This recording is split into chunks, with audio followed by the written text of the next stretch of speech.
It has officially been a week since Roblox introduced the age restrictions, and I think it's going as well as anyone could have expected. People are now selling Roblox accounts that are verified into certain age groups. Private servers are shutting down left, right, and center, moving to different platforms, moving to different games.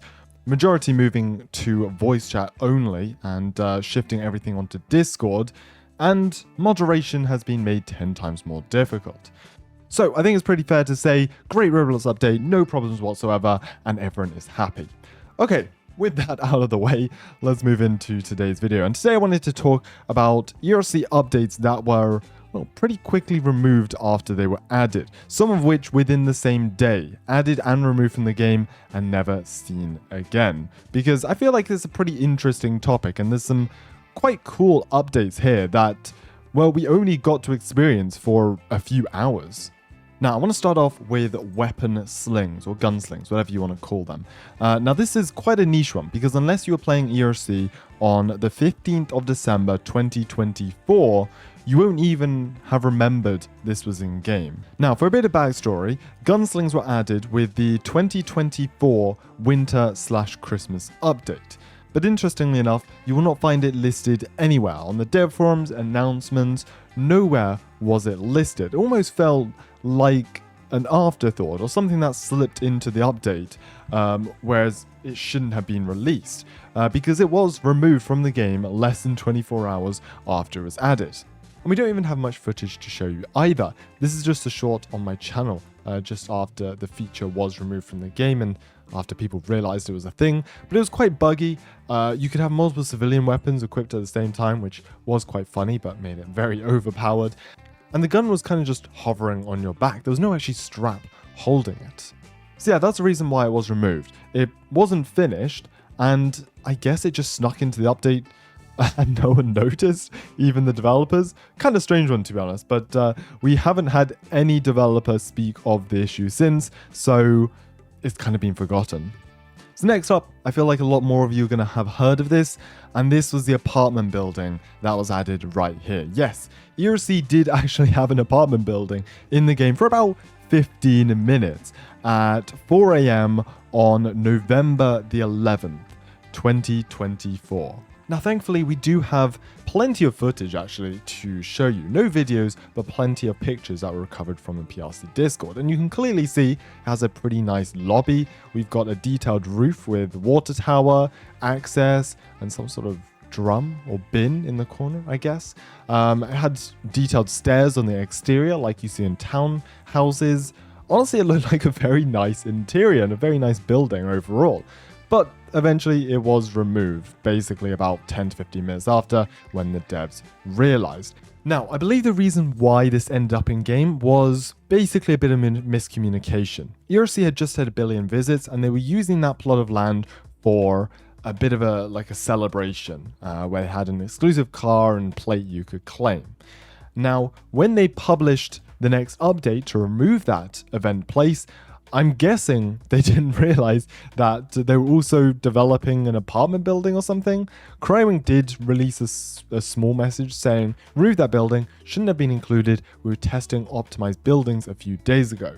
So obviously they knew about it, but I'm guessing it wasn't supposed to be published yet. Currently in-game, the plot where the apartment once was sits fairly empty. It's now being used for events such as Christmas currently. It was also used for Halloween and the 1 billion live event, Easter as well. So it seems like the plot's kind of vacant for the moment. It definitely does seem like a good place to put an apartment building. There's quite a lot of land to build on. Alleyway down there, street side parking here for residents, and they can build it fairly high up without, encroaching on any other buildings. So if they were to add an apartment, definitely seems like a pretty good place. Will they repurpose that building, use it for something else? Honestly, I have no idea, but it definitely is something to keep an eye on. I don't think this plot will be left like this forever. We all know the Bugatti is the fastest non-electric powered car in the game. That being said, for one day in 2023, this thing was being beaten by minivans. Now, it's actually quite funny. This update right here, the 20th of May 2023 Police Week update, brought us possibly some of the craziest gameplay we've ever seen in game. And we actually have 2 features that were removed from the game fairly shortly after this update released. But we're going to start with this, the realistic vehicle tuning.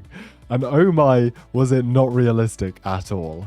So obviously this was a Police Week update. Vehicle tuning just seemed to be kind of an afterthought that they also had ready at the exact same time. But I feel like the idea of this was to make the game more exciting, make all the cars faster, make police pursuits more interesting, I guess, more appealable to younger kids who like driving really fast. That being said, I don't think any of it was really prepared, because we had Crown Victorias going faster than Bugattis, police cars that could go faster than supercars. It was just so unbalanced, and they rightfully removed it just less than a day later after a lot of complaints from the community, to be perfectly honest. That wasn't even the only feature that was added and removed from the game. Weapon holstering animations were also added. A lot of you probably don't even remember this being a thing because it wasn't in game for that long. When you equip a weapon, an unholstering animation will play. You're unable to shoot your weapon until it's in the ready position. A lot of PvPers hated this because it made equipping a weapon slower, but for roleplay it was quite nice and, made for some good cinematics. Unfortunately though, it was removed. We're also now using a different gun system, so they'd most likely have to rework it from the ground up if they wanted to introduce it again. That being said, the devs definitely should. I think it's a great feature and it's nice for roleplays. We're going way back for the next one. Can you believe COVID was nearly 6 years ago? That's genuinely kind of crazy. Anyways, this was right back at the beginning of my channel. I'd only been doing YouTube for around a month, and ERLC released the quote-unquote COVID update. And I say that because it was only in game for a day, and then it was removed, completely gone. By the way, I'd highly recommend go watching this video with the audio. It's crazy how different I sound. Anyways, with this update, they did drain the river. They used to do this a lot more, to be honest. And it was kind of cool because you could do races down the bottom, the banks of the river, which was pretty fun.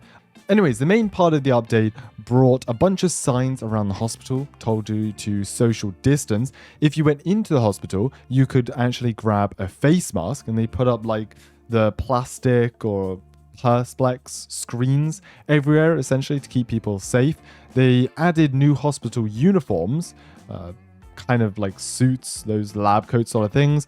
And if you head out the back of the hospital to essentially where I would be standing right here, they had a bunch of quarantine tents essentially lined up out the back, which I thought was kind of cool for roleplay, to be honest. But it was removed the day later. Now, I'm not really too sure why. If you go back into the PRC Discord today, there's absolutely no trace of any announcement on April the 1st. There's nothing from the devs, there's no announcement. The only trace we have of this update ever being in game are the photos and videos we have. Now, I'm not entirely sure why this is. Maybe they thought it was a bit insensitive, but on the other hand, I think it was kind of educating kids. A lot of us at that time were very young and we didn't really know what was going on, so I kind of thought it was a good way to teach people to social distance and stuff. They had a bunch of signs up telling people to social distance. We love our workers. I don't know. I feel like it was kind of harmless, teaching people a bit about what's going on in the real life world, but you let me know what you think about it. It's June of 2024. ERLC has just rolled out an update with a couple of new trailers, police accessories, and this car. And oh my, did this car cause controversy. So we all remember that Lamborghini started a bunch of DMCA takedowns, and this was one of ERLC's first fictionalized cars. They'd taken out the real-life 2019 Explorer from the game and replaced it with this car that we're driving now. And there were protests, there were backlash, there were video complaints, people were spamming the PRC Discord. People were not happy about this car. And you can see here a comparison between the vehicle we had in game before this update and the vehicle we had in game after this update. You can see some pretty big differences, to be perfectly honest. And if you've ever seen a real-life 2019 Explorer, it does not look anything like the one in the bottom right. Anyways, people were annoyed, very much so. And so after that update, PRC very quickly, within a few days or a week or so, remodeled to the 2019 Explorer we have in game now. Keep in mind this is slightly different because it got an interior refresh, but the exterior is pretty much identical. I've got the 2024 spawned in here, and you can see the differences in detail. This came in the most recent update, so about a year and a half after the 2019 over there. But yeah, you can definitely tell that they have been learning, trialing things out, testing new things. But yeah, definitely this is so much better than whatever we had in that video. The last and probably smallest thing I want to go over is the beanbag shotgun, because this has had quite a few nerfs and buffs, most recent being in the latest update. Now, when the beanbag shotgun was initially added, when you shot someone with it, they would ragdoll to the ground. They would take about a second, and then they could stand up and, I guess, continue running. Then, sometime in spring of 2025, they nerfed it so that you'd only be slowed down. You could continue walking, essentially, after being shot by the beanbag shotgun, essentially making it kind of useless. Then a lot of backlash from the roleplay servers, and so in the most recent update, they've changed that back, and so you now get ragdolled. It's all a bit of a complicated situation because now people in the PvP community aren't happy because it's very OP, which I do agree with, but I'm one to play in roleplay servers, so I'm fine with it how it is. So, thank you very much for watching this video. Again, it's been a pretty chaotic week with Roblox age verification and the restrictions rolling out, so let me know how you're dealing with that. And if you have any suggestions on how we can continue to do videos whilst all being in different age categories, then I'd love to hear your thoughts. Anyways, take care and see you in the next one.